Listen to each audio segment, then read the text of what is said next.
Carta de Paulo aos Romanos, capítulo de número 12.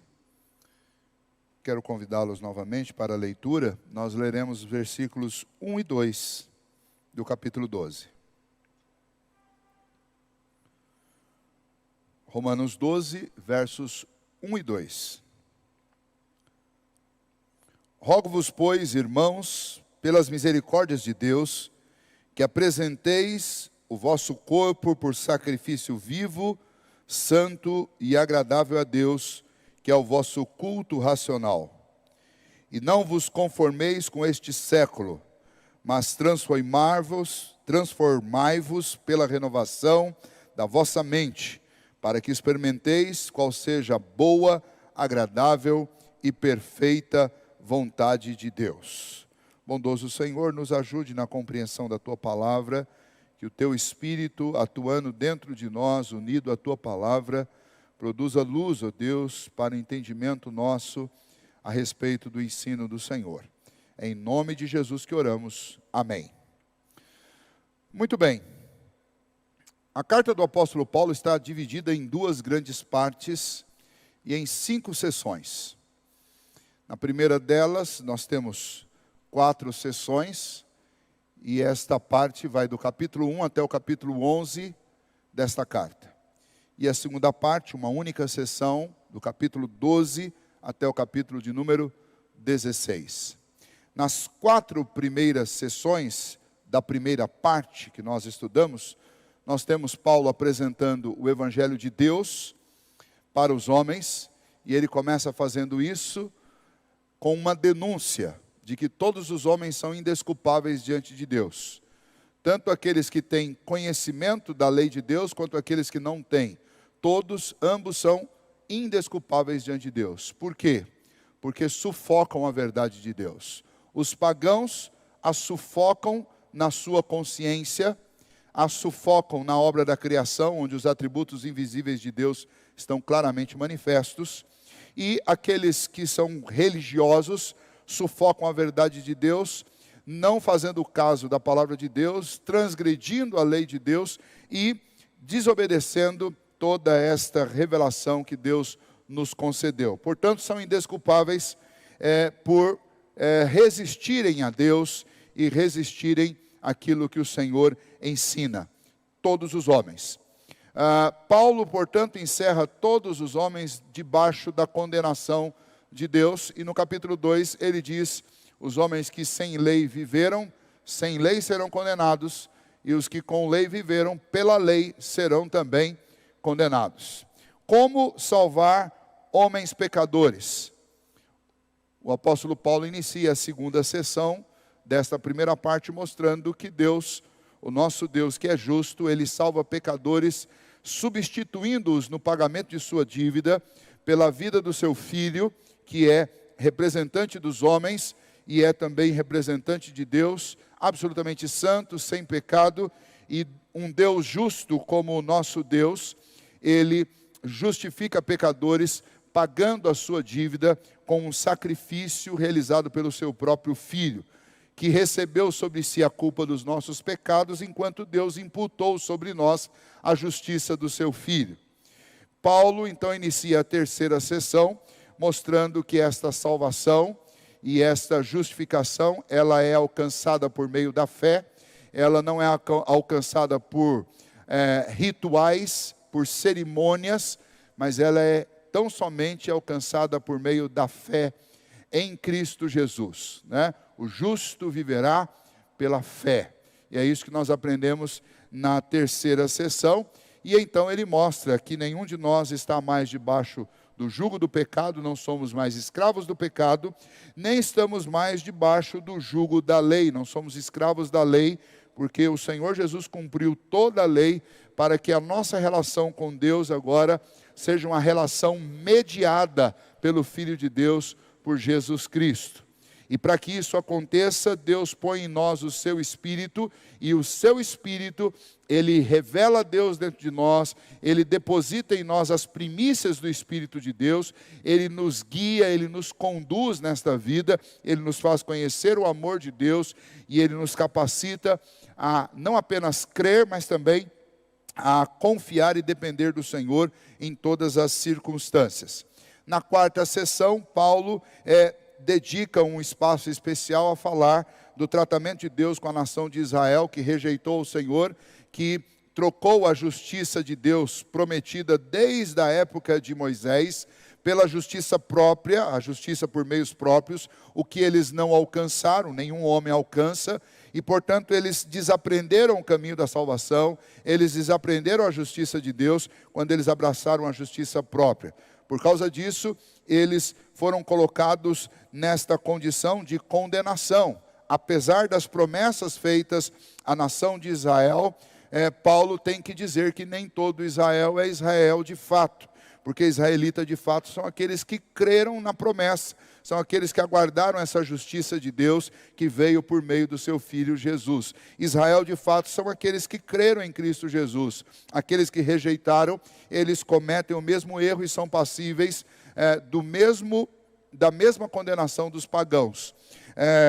Paulo insiste dizendo para aqueles irmãos que a salvação dos judeus tem que ser da mesma forma, pelo mesmo caminho da salvação dos pagãos, que é o único caminho que Deus abriu para a salvação do homem, é por meio de Jesus Cristo. E Paulo encerra essa sessão, e esse capítulo 11, que é a primeira parte aí da carta, Paulo encerra mostrando que existe uma promessa e existe uma esperança de que no último tempo, quando todos os gentios, todos os não-judeus eleitos forem alcançados, então a graça do Senhor, a misericórdia do Senhor será derramada sobre Israel, e todo Israel daquele período, daquele tempo, crerá em Cristo Jesus e será salvo, como os gentios, pelo mesmo modo, através de Cristo Jesus. Quando Paulo termina então essa primeira sessão, onde ele apresenta as principais doutrinas evangélicas, as principais doutrinas cristãs,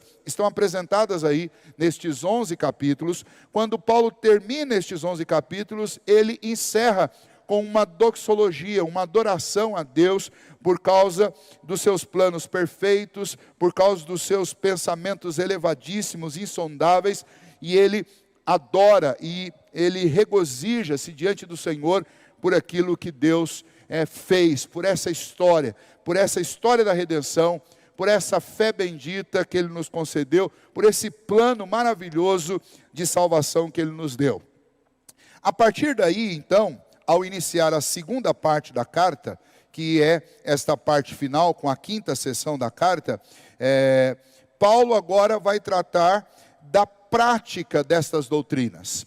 Paulo vai mostrar que diante daquilo que ele acabou de ensinar, daquilo que nós aprendemos sobre essas principais doutrinas da fé evangélica, se espera uma atitude, uma prática que seja própria, que combine com alguém que conhece essas verdades.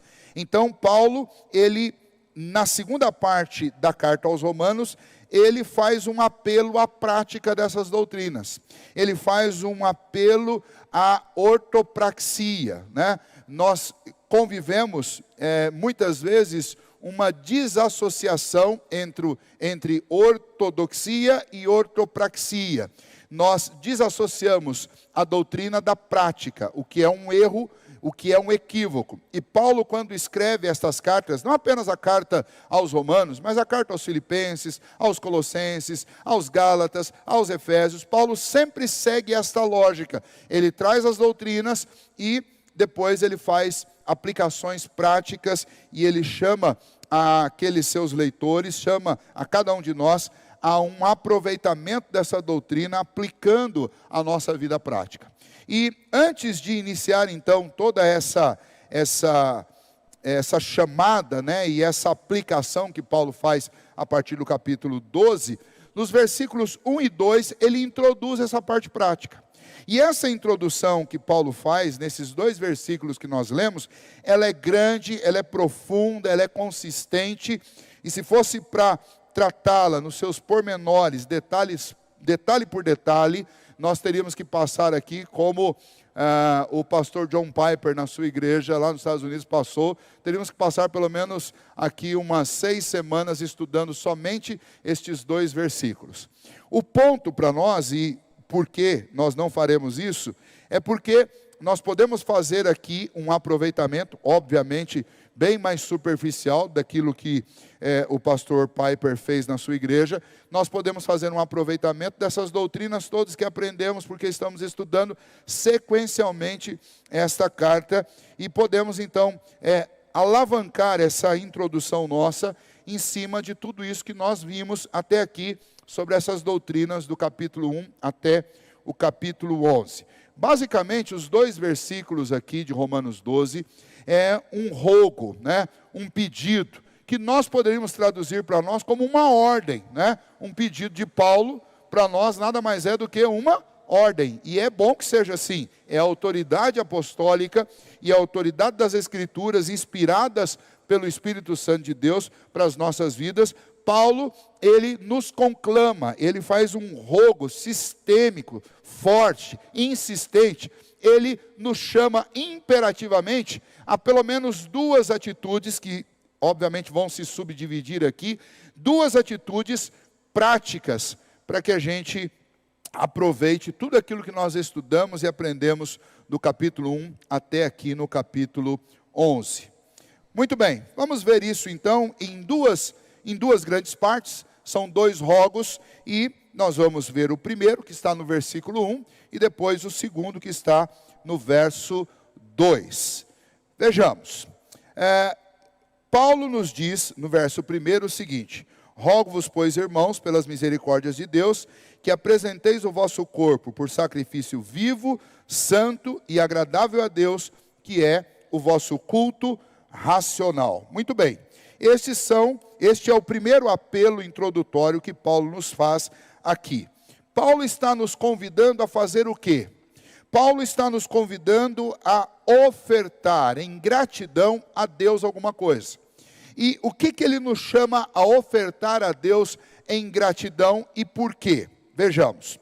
Paulo, ele usa a linguagem que era a linguagem própria dos judeus e a linguagem do Antigo Testamento, uma vez que ele mostrou agora para nós que através do Evangelho nós temos um relacionamento mais profundo, mais íntimo e pessoal com Deus, porque este Evangelho nos aproximou de Deus, sem aqueles ritos, sem aquelas cerimônias que foram usadas para apontar para o que Cristo iria fazer. Mas uma vez que Cristo veio e cumpriu todo aquele cerimonial na sua própria vida, nós somos chamados a um relacionamento com Deus que não depende dos símbolos, que não depende das cerimônias, mas tão somente depende da fé em Cristo Jesus, da crença no Evangelho e na obediência à palavra que nos foi dada, tanto a do Antigo quanto a do Novo Testamento que estava sendo escrita. Mas o convite agora é a abandonar aqueles símbolos e aqueles sinais, aqueles tipos que apontavam para Cristo, e nos valer agora da revelação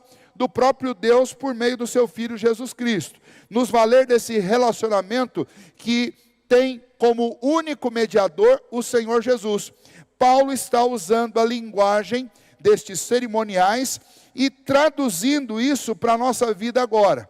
Então, lá no Antigo Testamento, nós temos aqueles sacrifícios onde os líderes, os pais de família, os homens, traziam sacrifícios e apresentavam esses sacrifícios a Deus.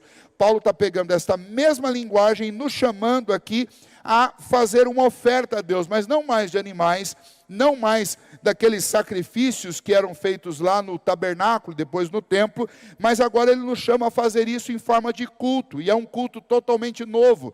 Não é mais um culto feito através do sacrifício de animais, não é um culto feito mais através daquelas festas da lua nova, do tabernáculo, aquelas festas judaicas. Não é mais um sacrifício e um culto feito através dos cerimoniais judaicos, mas agora é algo novo. E Paulo diz isso e detalha isso nessa maneira como ele traduz esse culto para nós, essa oferta, esse serviço que nós devemos oferecer a Deus, aqui no verso 1. Ele diz: apresentar, ou apresenteis, a ideia aí que nos remete àquela oferta veterotestamentária de um sacrifício a Deus, que nós nos apresentemos com o nosso próprio corpo como um sacrifício vivo a Deus. E a ideia aí é que eu não vou trazer uma oferenda de um animal para um cerimonial de sacrifício a Deus, muito pelo contrário, uma vez que Cristo ofereceu um sacrifício em meu lugar, Ele, na sua morte, ofereceu um pagamento definitivo da minha dívida com Deus. Agora eu não preciso mais desse elemento morte para me relacionar com Deus. Antes, imposto pela lei, na minha condição de devedor, eu tinha sempre contra mim aquela ordem de Deus que afirma que o salário do pecado é a morte. Uma vez que Cristo, com a sua morte, pagou a minha dívida diante de Deus, o sacrifício que eu ofereço a Deus agora é um sacrifício vivo. E não é mais através de um animal, porque agora eu tive um substituto capaz, que foi o próprio Filho de Deus, e Ele ofereceu a sua vida em meu lugar.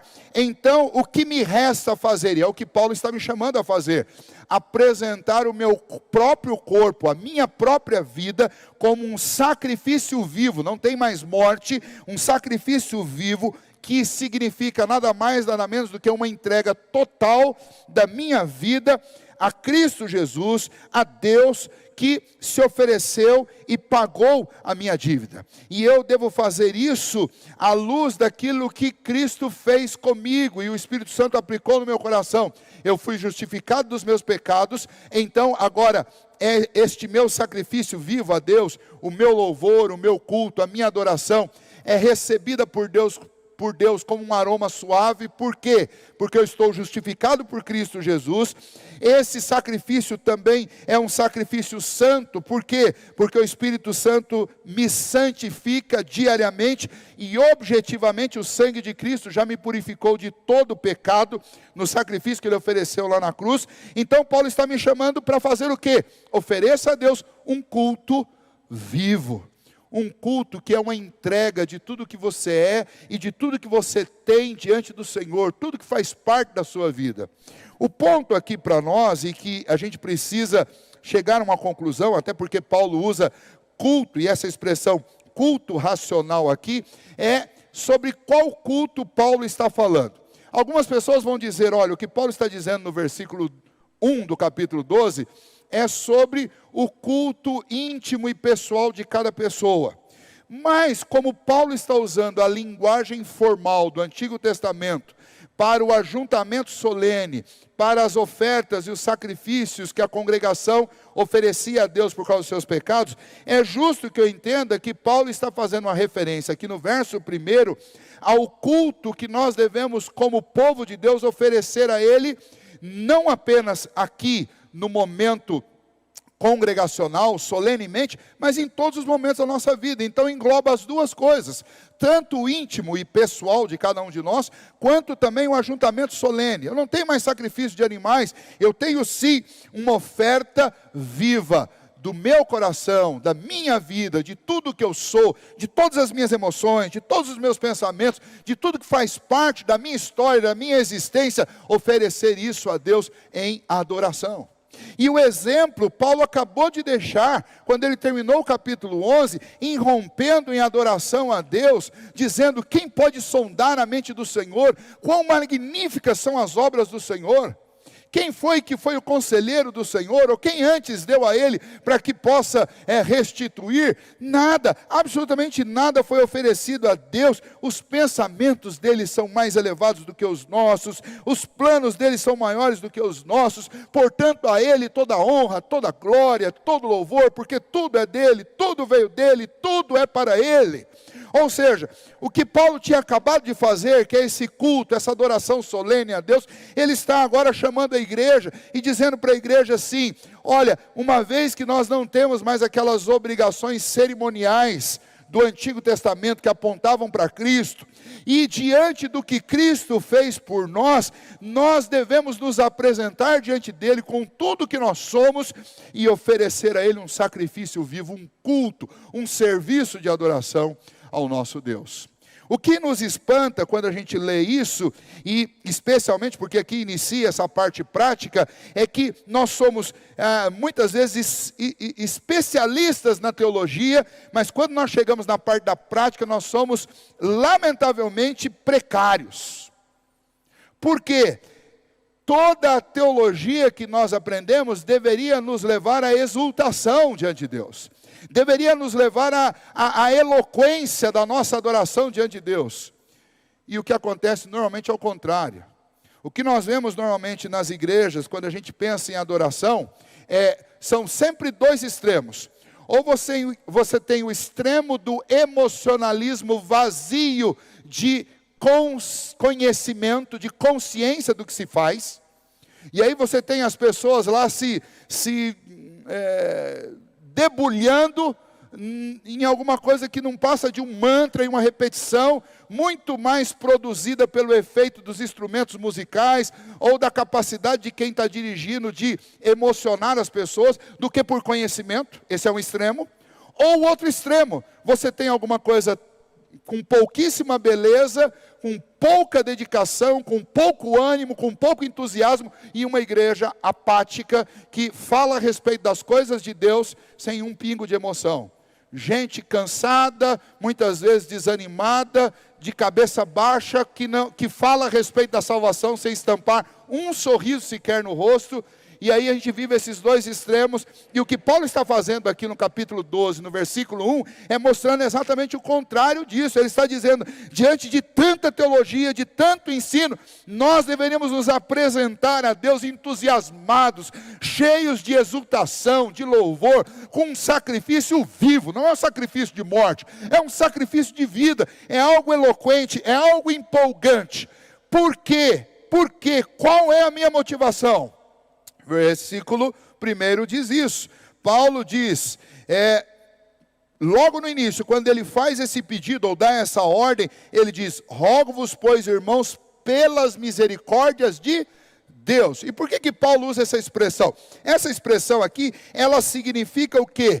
Ela significa tudo aquilo que ele disse do capítulo 1 até o capítulo 11. Ele diz, olha, vejam as misericórdias que Deus derramou sobre nós, desde a obra da eleição, desde a justificação dos nossos pecados através do sacrifício que Cristo realizou, desde a imputação, quando Deus pegou os nossos pecados e colocou sobre o Filho dele, e pegou a justiça do Filho dele e colocou sobre nós. Vejam as misericórdias de Deus, quando Deus nos adotou na sua família, nos fez filhos dele. Vejam a misericórdia de Deus, quando ele colocou o Espírito Santo dele dentro do nosso coração, para dizer para o nosso coração que nós somos filhos de Deus, para que a gente acredite na obra da adoção.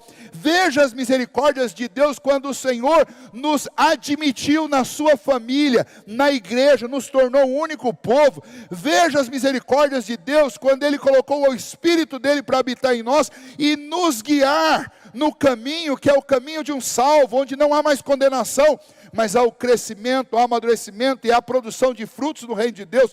Veja as misericórdias de Deus, e Paulo diz, por essas misericórdias, por causa dessas misericórdias de Deus, apresentem o corpo de vocês como um sacrifício vivo, santo e agradável a Deus, porque esse é o vosso culto, o culto que Paulo vai chamar aqui de racional. E aí a gente precisa também considerar algo importante sobre essa palavra racional, porque a tradução não é a melhor de todas.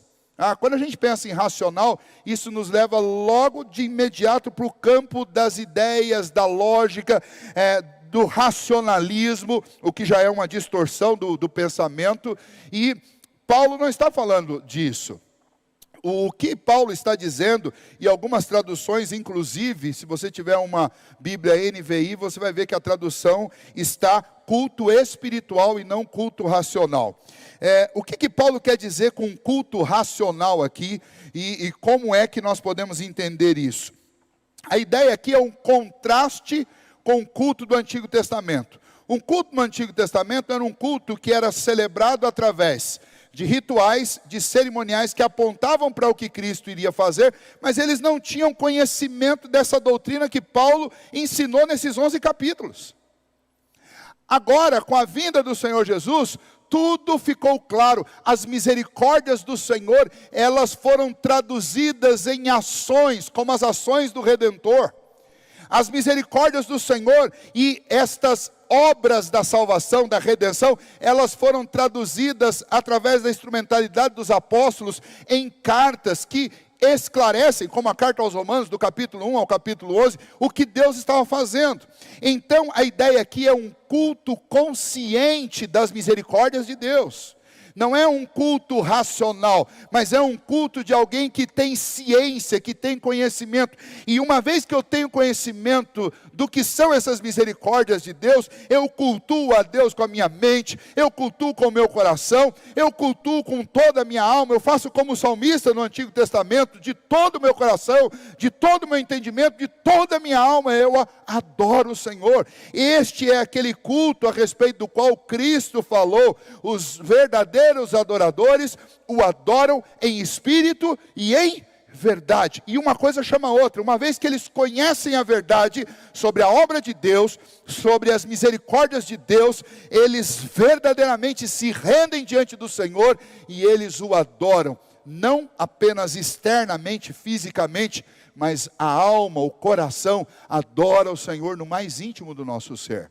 Então a ideia de Paulo para nós aqui, e é o primeiro convite, a primeira ordem que ele nos dá é: faça da sua vida, solenemente e particularmente, uma oferta de gratidão a Deus por causa das suas misericórdias para conosco. É isso que Paulo está nos chamando a fazer. E por que que isso introduz a parte prática? Porque eu não estou mais naquele sistema em que, para demonstrar a minha gratidão, o meu amor por Deus, eu vou trazer uma oferenda, que eu vou imolar sobre um altar, para demonstrar diante de Deus o quanto eu estou consciente da minha necessidade, da misericórdia dEle, o quanto eu estou grato, no caso de uma oferta de gratidão, o quanto eu estou grato. Não é as minhas ofertas físicas que eu trago aqui, que representam a minha gratidão diante de Deus, mas é o meu próprio coração.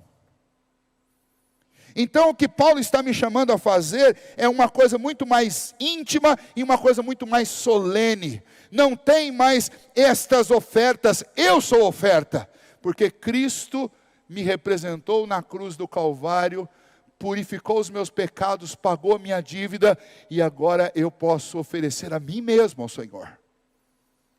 Ele me deu, na sua morte, uma vida que é aceitável a Deus. Pela mediação de Cristo Jesus, agora eu sou uma oferta aceitável a Deus. Eu não vou oferecer outra coisa, eu vou oferecer a minha própria vida. Essa é a ideia de Paulo, e Paulo diz então que, diante de tudo que nós aprendemos sobre o que Deus fez por nós, o que se espera é que nós, na prática da nossa vida, façamos da nossa vida um culto a Deus. E a palavra culto significa serviço. E para quem pensa que o único serviço que eu ofereço a Deus é aquele de domingo ou de quinta-feira, para vocês que corajosamente vêm aqui durante a semana, para quem pensa que o único culto a Deus é isso, você está redondamente enganado. Porque este culto que nós oferecemos a Deus, ele não termina. Solenemente, ele tem hora para começar e para acabar. Às vezes, para acabar, o pastor passa um pouquinho da hora. Mas esse culto, ele não termina quando eu saio daqui da minha vida particular. Tudo que eu fizer, tudo que eu falar, eu farei diante do meu Deus. Quando você toma café da manhã, Ele está lá sentado com você. E não sei quantos que observaram a devocional de hoje, mas a devocional de hoje nos ajuda a pensar nisso. Uma das maneiras de foi a de ontem. Uma das maneiras de adquirir sabedoria, o autor diz, é pensar, considerar, lembrar que o Senhor está sentado do seu lado o tempo inteiro. Então, tudo que você for falar, tudo que você for fazer, você considera perguntar para o Senhor primeiro. Ele é um amigo seu. Ele é invisível aos olhos humanos, mas você sabe que Ele está ali. Então, antes de dizer qualquer coisa ou de fazer qualquer coisa, nós podemos falar: e aí, meu companheiro de todas as horas, o que eu devo fazer? A mesma coisa funciona em relação ao culto. Não tem nenhum momento na minha vida que eu não esteja diante de Deus, que eu não esteja diante da face de Deus, corendeo. E se eu estou todos os momentos diante da face de Deus, tudo o que eu faço em última instância, é um serviço de adoração a Deus. Ou algo que ofende o seu caráter. Mas Paulo vem me lembrar de uma coisa: diante de tudo que Deus fez por nós, destas misericórdias do Senhor, é absolutamente lógico, plausível e necessário que eu faça da minha vida um sacrifício constante, de culto e de adoração a esse Deus. O que introduz a segunda parte. Alguém poderia perguntar: ok, Paulo, mas como é que a gente vai fazer isso? Na prática, qual é a lei áurea aí para a gente entender como isso tudo funciona? E Paulo tem 4 capítulos aí para descrever isso tudo para nós, mas ele resume no versículo 2 com um segundo apelo. Se o primeiro apelo é: ofereçam uma oferta de gratidão a Deus com a própria vida de vocês, um culto. O segundo apelo dele é: produzam na prática atitudes que expressam essa nova vida que vocês têm. Ou seja, é um apelo às atitudes práticas da vida, que manifestam aquilo que nós somos agora, por meio daquilo que Cristo fez conosco. E como que Paulo faz isso? Através de 2 imperativos, 2 ordens que ele coloca aí. A primeira delas é: não vos conformeis com este século. E a segunda dela é: transformai-vos, eu estou com um problema com essa palavra hoje, transformai-vos pela renovação da vossa mente. São 2 ordens, vamos entender as 2. A primeira é uma negativa: não se conformem com este século. Palavra conformar aqui, uma palavra que teria uma tradução literal, assim, abre aspas: não entre no esquema, ou não entre na forma. Eu vou descartar aqui o não entre na forma, porque a não ser que você seja alguém que está acostumado lá com linguagem de padaria, de confeitaria, isso não vai fazer muito sentido para você. Mas essa expressão, que é a tradução literal do não vos conformeis, não entre no esquema, eu acho que essa tradução é a melhor de todas e faz todo sentido para a nossa vida. Porque dificilmente qualquer um de nós aqui vai conseguir atravessar uma semana nesta vida, neste mundo, sem ouvir alguém chamando você para entrar num esquema fantástico. Se não for um chamado particular e pessoal, mas vai ser um chamado coletivo. Mas tem sempre alguém chamando a gente para entrar no esquema. Nós somos chamados indiretamente para entrar no esquema através da cultura do nosso tempo. Nós somos chamados indiretamente para entrar no esquema através da lógica econômica, comercial, da lógica de funcionamento das coisas no nosso tempo. Nós somos chamados indiretamente para entrar no esquema pela pressão popular. Mas nós somos chamados particularmente para entrar no esquema por amigos bem intencionados que querem te ajudar e dizem assim: olha, eu tenho um esquema legal para você, vai te ajudar a atravessar esse problema seu. Ou por companheiros de trabalho que vão dizer assim: camarada, é o seguinte, se você quer se dar bem aqui, você tem que entrar no esquema. Ou por alguém que quer, entre aspas, a sua felicidade, diz assim: meu amigo, você vai ser feliz somente quando você entender como é que o esquema funciona. Aí você vai ser feliz. E o mundo é um convite constante a entrar no esquema. E essa palavra século que aparece aí, ela, na realidade, ela tem esse sentido de mundo, né? Ou sistema de valores dos homens sem Deus. Quando o texto diz, não vos conformeis, não entre no esquema do mundo sem Deus. Da maneira que as pessoas que não têm Deus no coração, que não conhecem as misericórdias de Deus, que não foram alcançadas pelo amor de Cristo Jesus e por essa fé, pela forma como elas vivem, não entre no esquema delas.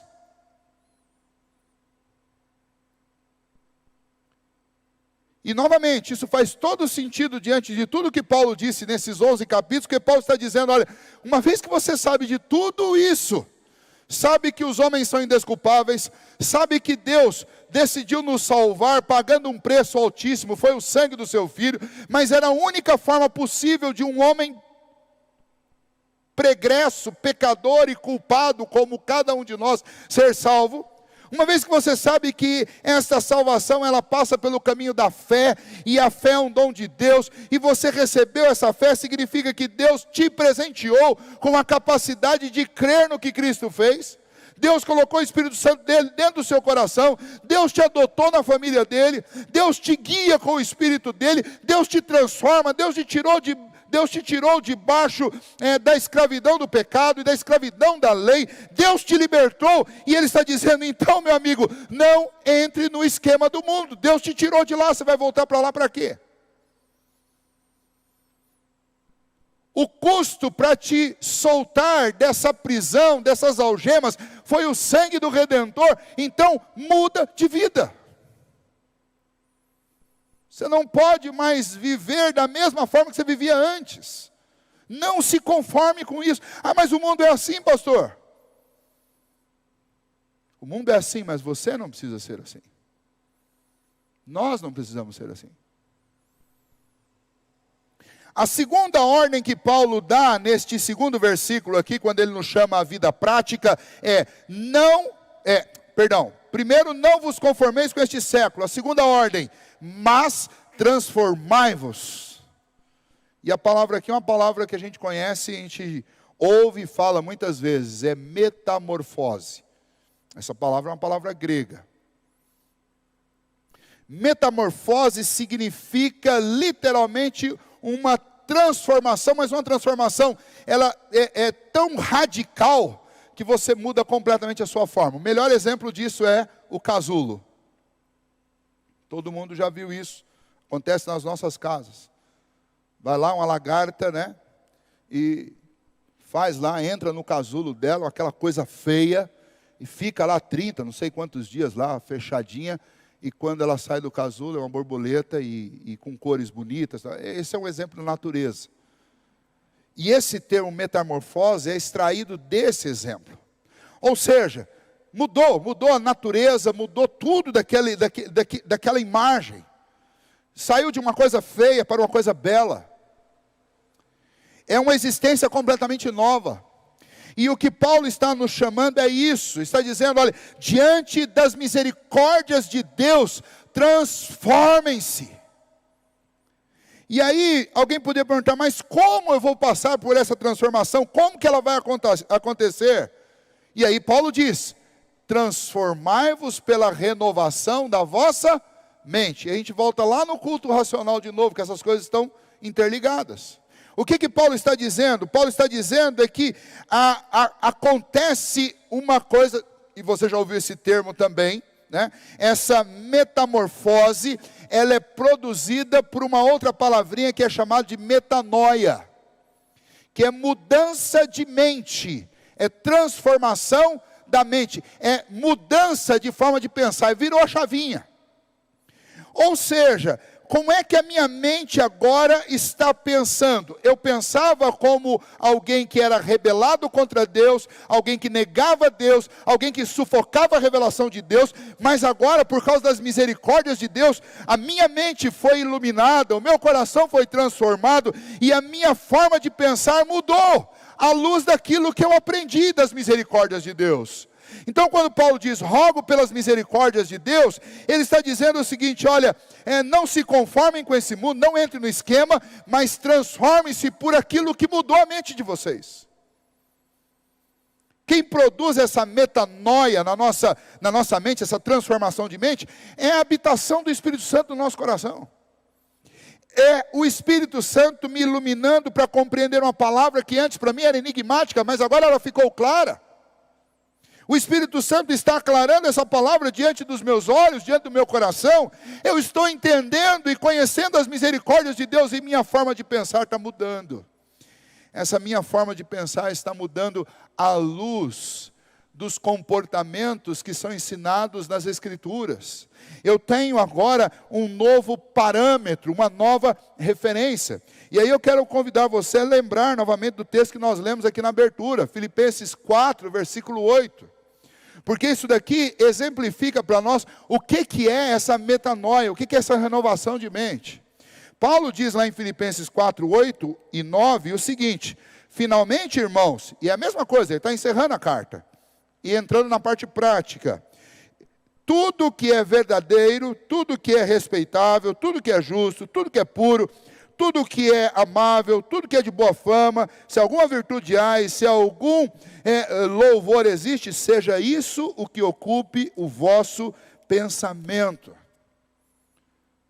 Paulo está dizendo que uma vez que eu fui libertado do domínio do pecado, passei a ser habitado pelo Espírito Santo de Deus, desfruto das misericórdias de Deus, a minha mente ela precisa passar por uma transformação.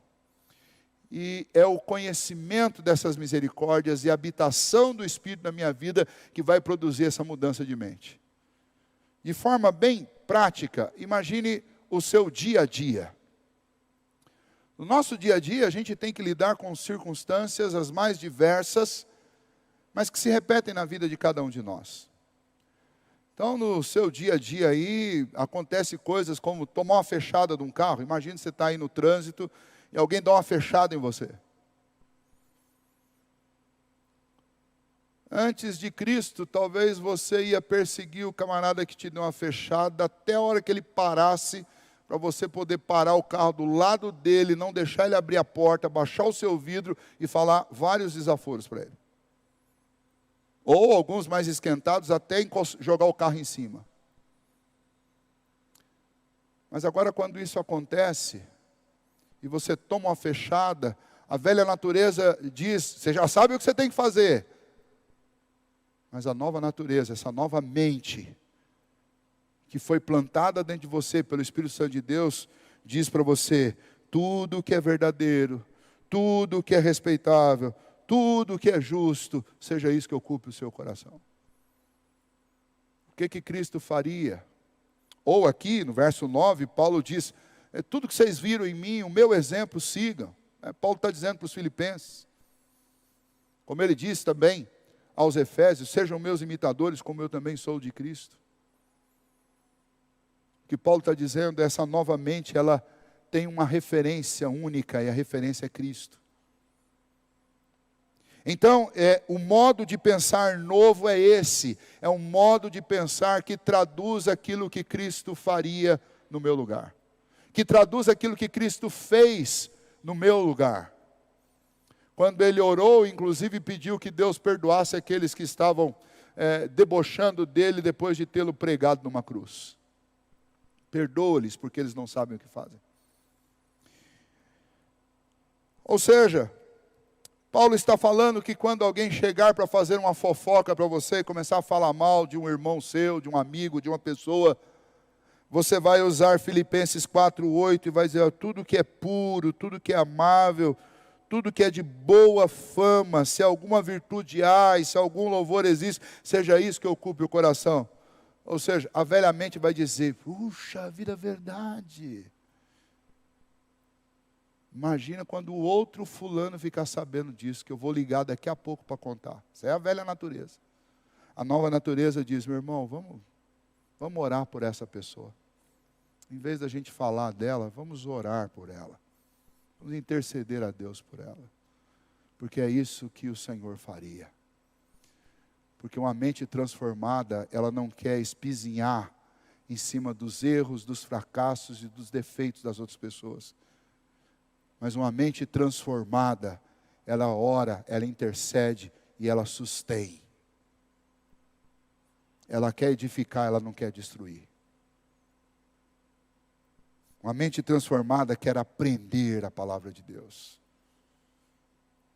Mentes transformadas não trocam um culto, não trocam um estudo bíblico pelo futebol, pela novela, pela série, pelo sofá, por qualquer uma dessas coisas. Uma mente transformada, ela quer conhecer mais de Cristo, para que ela possa fazer mais como Cristo fez.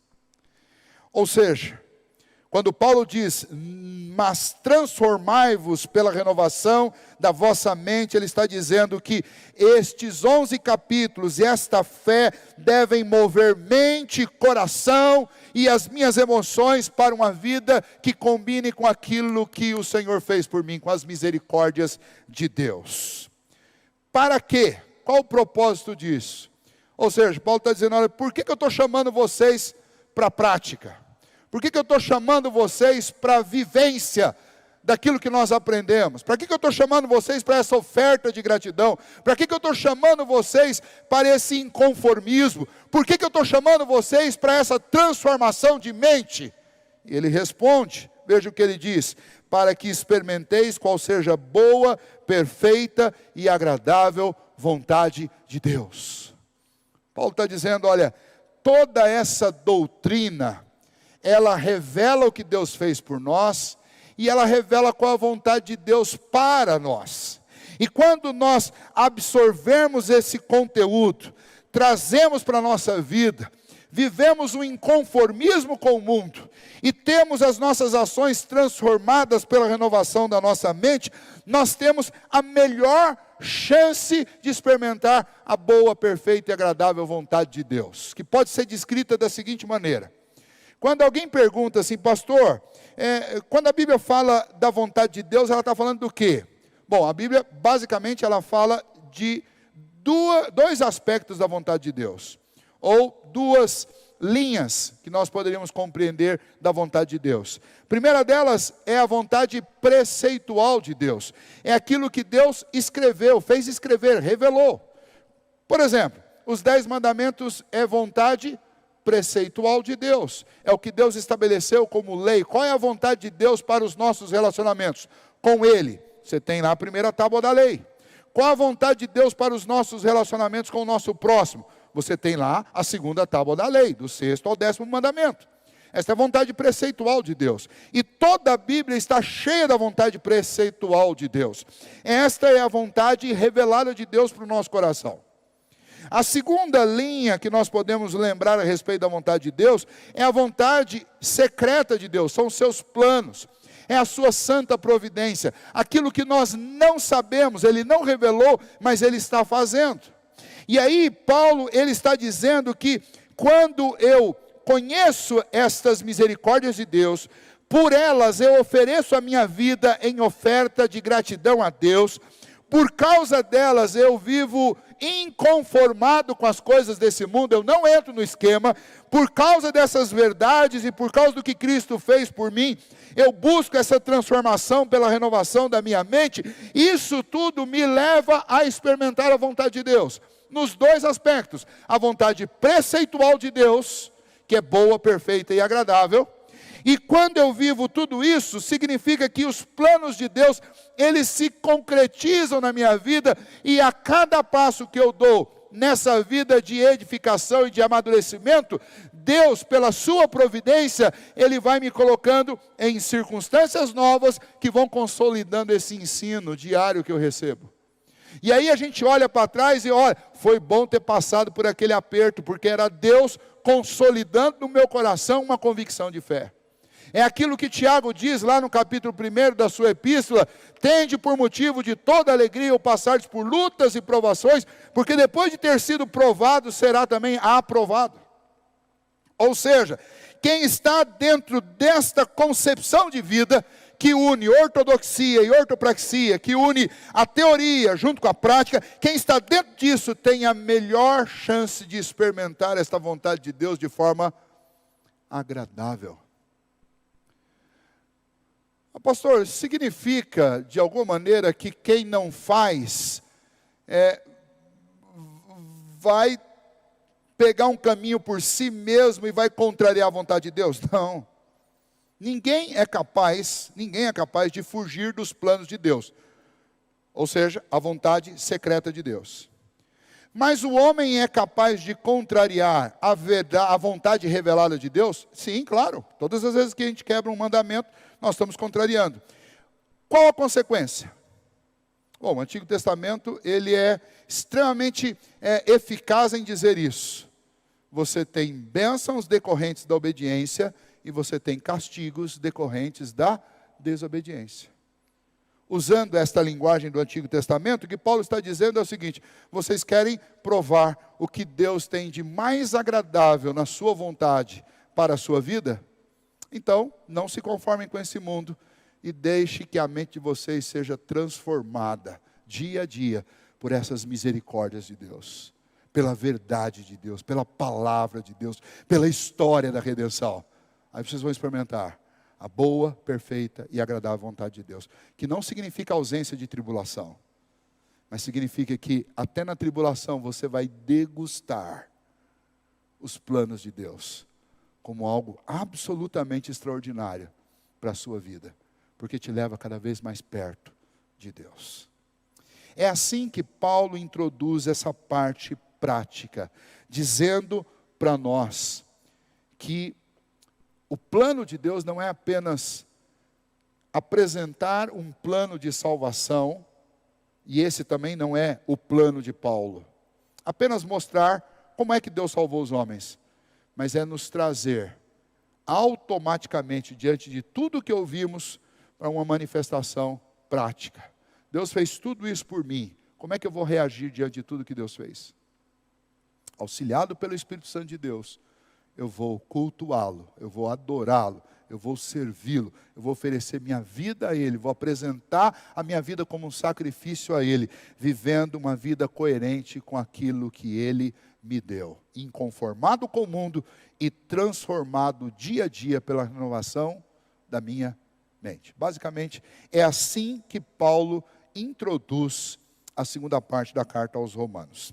Eu quero finalizar com duas aplicações. A primeira delas tem a ver exatamente com esse término aqui.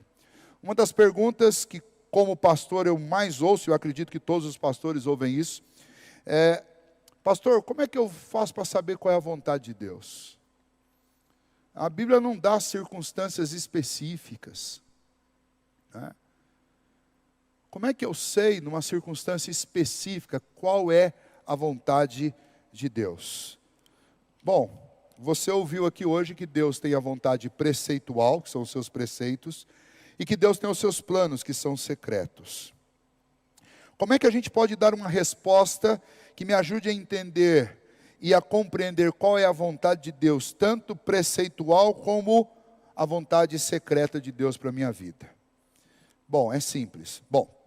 Simples, mas trabalhoso primeiro. Vontade preceitual só tem um jeito de saber, é lendo a Bíblia. Se você não lê a Bíblia, não adianta você vir perguntar.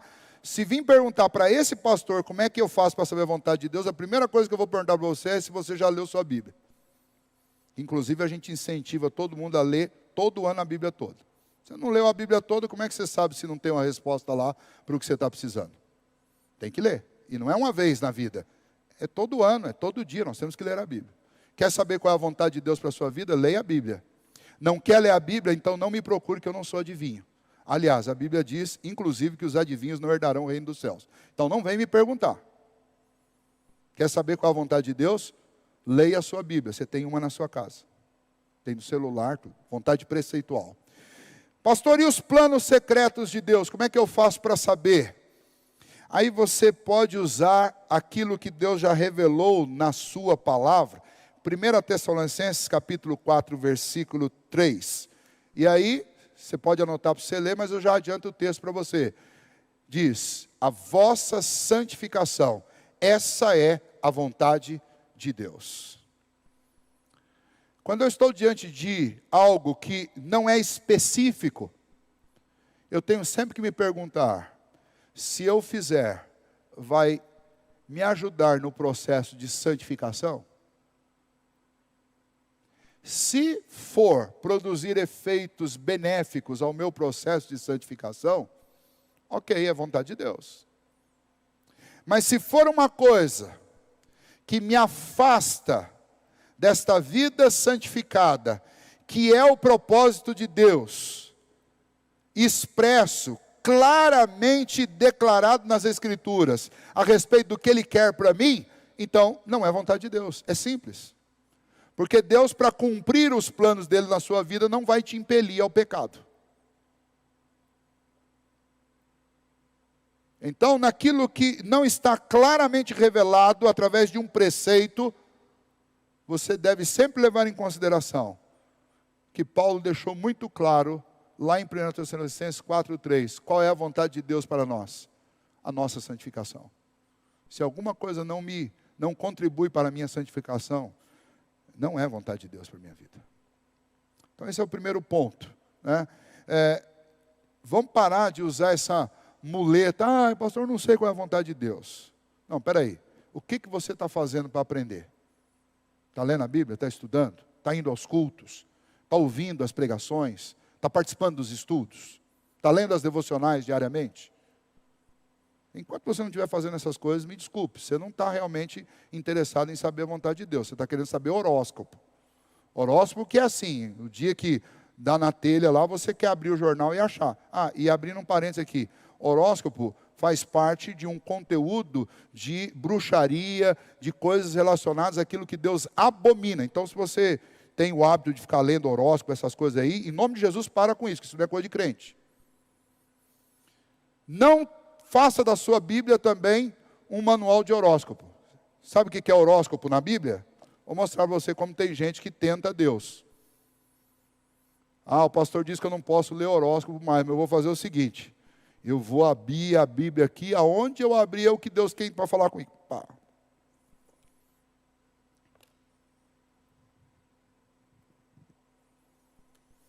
Aí você vai lá e abre no texto lá em que Jesus diz para Judas, o que tens de fazer, faz-o depressa. Você está pensando em fazer uma coisa errada, já pensou?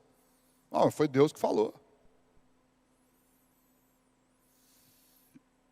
Não use a Bíblia assim. Não é assim que se estuda a Bíblia. Você quer ouvir Deus falando com você e aprender a estudar as Escrituras? Abre na primeira página de um dos livros da Bíblia e leia o livro inteiro. Leia sistematicamente, faça uma leitura sequencial, porque não tem como conhecer história nenhuma se a gente não lê assim.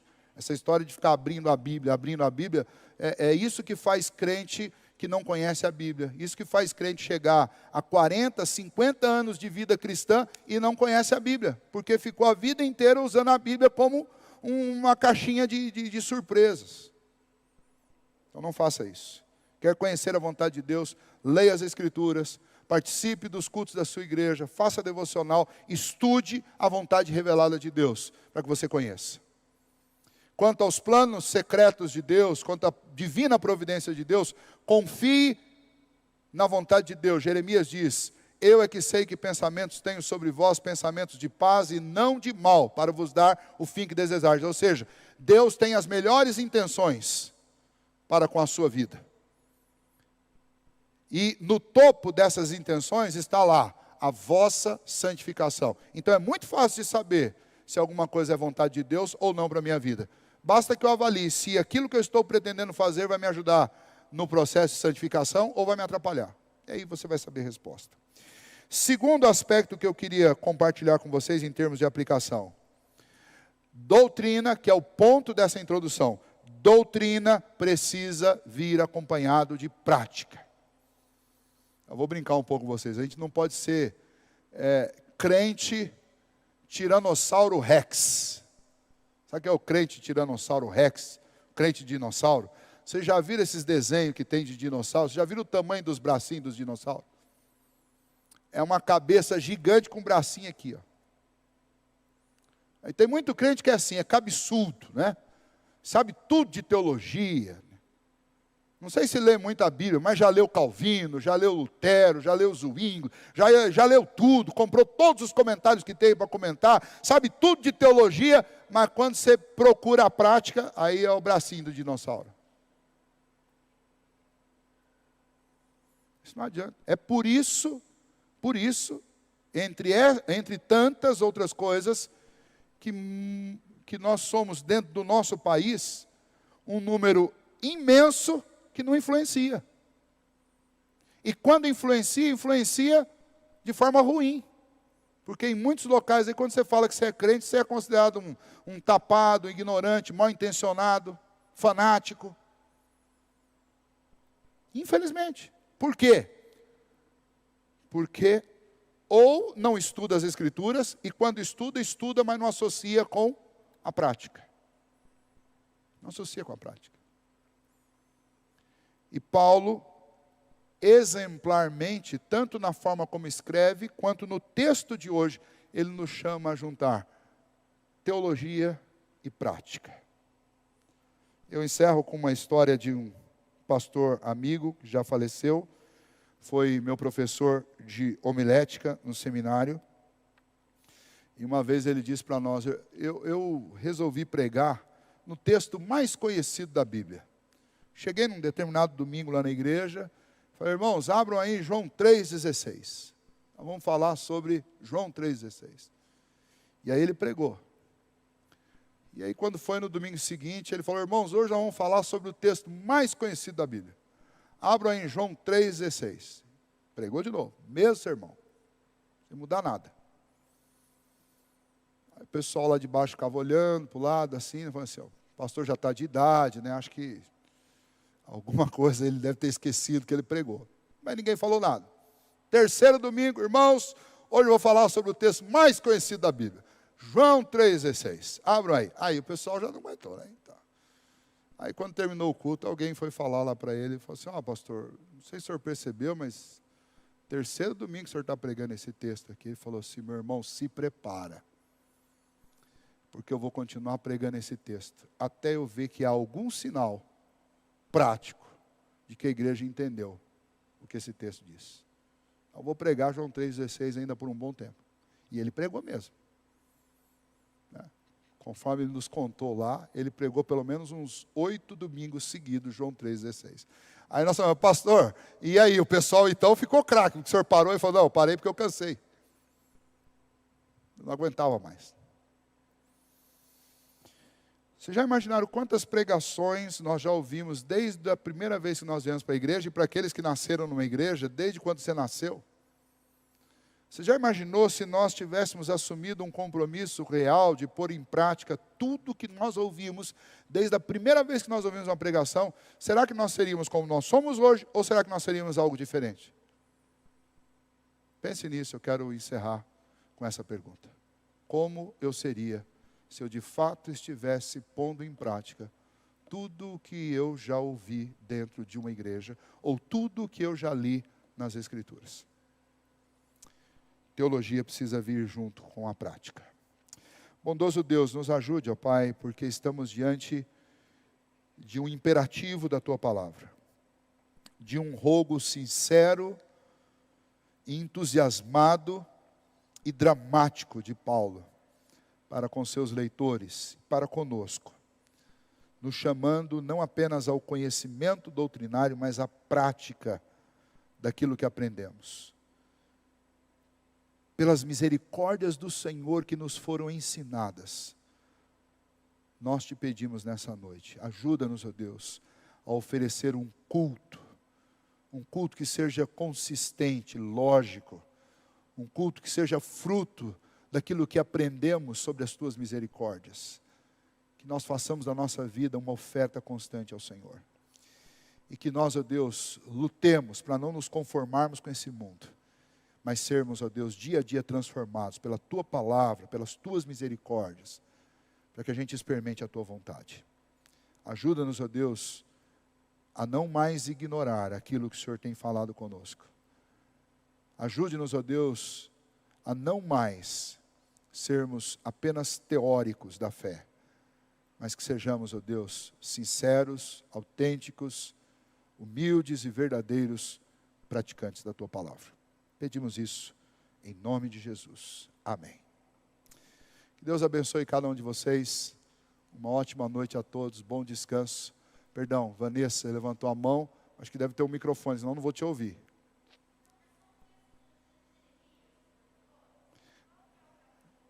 Já vou te passar, eu não vou lembrar aqui exatamente, é capítulo 29, vou só olhar o versículo e já te falo, tá bom?